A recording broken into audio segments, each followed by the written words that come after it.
fashgari sirbitole adabontiif tuqamna nabbootila.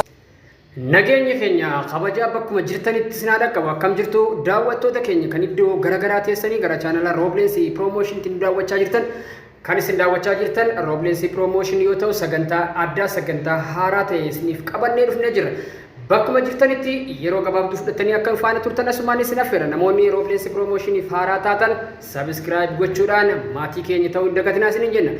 Egaa sagantaan haaraan yookiin sagantaan addaa guyyaa irraa isiniif qabannee dhiyaanne sirba dhiyeenya hojjetame mata duree abbaa jedhuun weellisaa Awwal Xaatiin kan hojjetame react isiniif goona. Hanga xumura sagantaa keenyatti nu faana ta'aa walumaan haa daawwannu. Abbaay Awwal Xaa.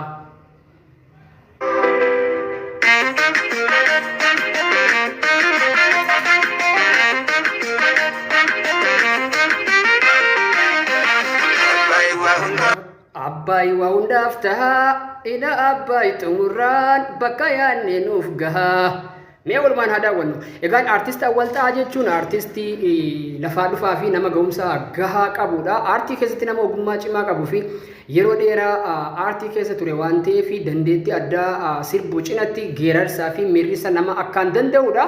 Egaa Awwal Xaadhaan miseensa baandii biiftuu barii aanaa Habroo yoo ta'u nama yeroo ammaa dhiyeenya kana sirba abbaa jedhu qilleensarra oolchuudhaan gurra dhaggeeffattootaatiin kan gahe gara chaanaala OBN Oromiyaa Broadcasting Networkidhaan qilleensarra ooleetti jira. Achumaan daawwadhaa isiniin jenna. Mee walumaan ammas haa dhufu.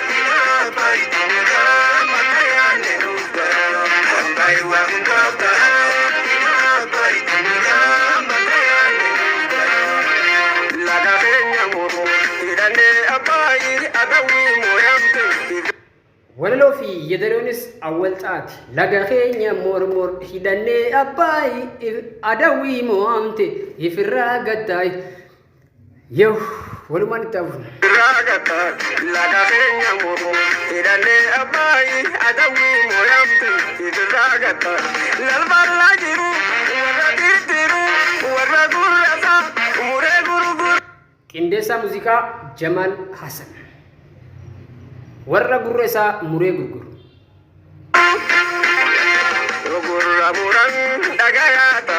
Ijoollee shaggooyyee tana egaa artistii Awwal Xaa namootuma naannoo isaa yookiin ammoo ijoolleen tun dhalattoota magaalaa Galamsooti. Namootuma ijoolluma inni leenjise kan sirba kanarratti kilippii tana waliin hojjetanii ijoollee ga'umsa addaa qabu jechuudha. Inni addatti meeshaa muuziqaa rukutuu fi akkasumas leenjisaa aadaa shaggooyyee keessattuu gama baha Oromiyaa kanatti egaa aadaan shaggooyyeen hedduu beekama. Awwal shaggooyyees kan leenjisu ta'uudha. Inni biraa immoo aadaa Harargee keessatti uffannaan kun baay'ee kan miidhagu. Billaan kun maal ibsame? Billaan akka muddaatti hidhame kun akka aadaa Harargeetti yeroo hedduu uffannaan aadaa Harargee keessatti iyyuu shaggooyyee yeroo taphatamu billaan kun ni hidhatama. Mallattoon billaa kan namoonni beektan mee koomentii godha. Hagam takka aadaa ofii beekna.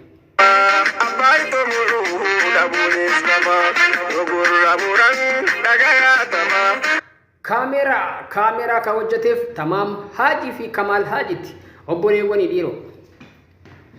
Yoo gurra muran qabaaf dhugaa isaati ammas walumaan itti hafu.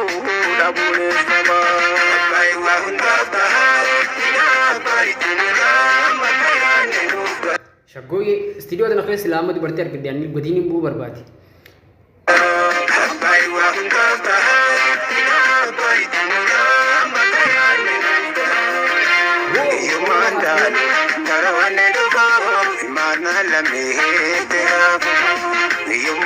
Iddoo garaagaraatti uummanni keenya egaa osoo lagni kun akka hin xumuramnee fi keessaa fi alaan dhiibbaawwan adda addaatu ture sana hunda cabsuudhaan tokkummaadhaan osoo waliin qoodiin boondii bitachuudhaan abbaay akka xumuramee tajaajila barbaachisuuf ooluuf shoora guddaa baataniif asumaan uummata keenya guutuu addunyaatti argamanii galatoomaa ulfaadhaa jechuu ni barbaanna.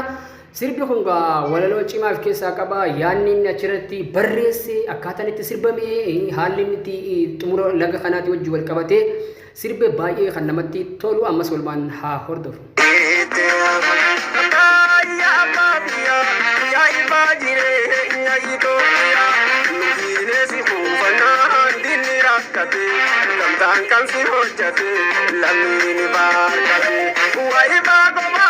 Gamtaan kan si hojjete lammiin ifa argate.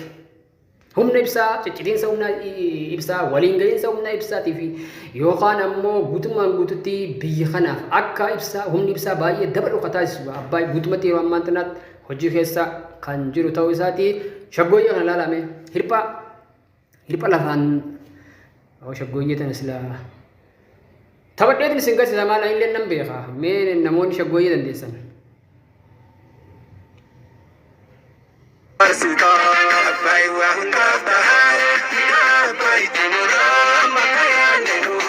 Muummee ministeera biyyattii Dr. Abiy Ahmed yeroo marsaa sadaffaa fiidii laga Abbaay guutuudhaan yeroo xumursiifamu achitti bakkichatti argamuudhaan ogeeyyii wajjin fi namoota bebbeekamoo akkasumas pirezidaantii naannoo Itoophiyaa dabalatee bakka dippiloomaasonni adda addaa argamanitti yeroo isaan daawwatan kan mul'isu Abbaay waa hundaaf ta'a.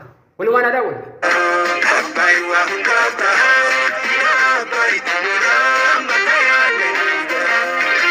Abbaay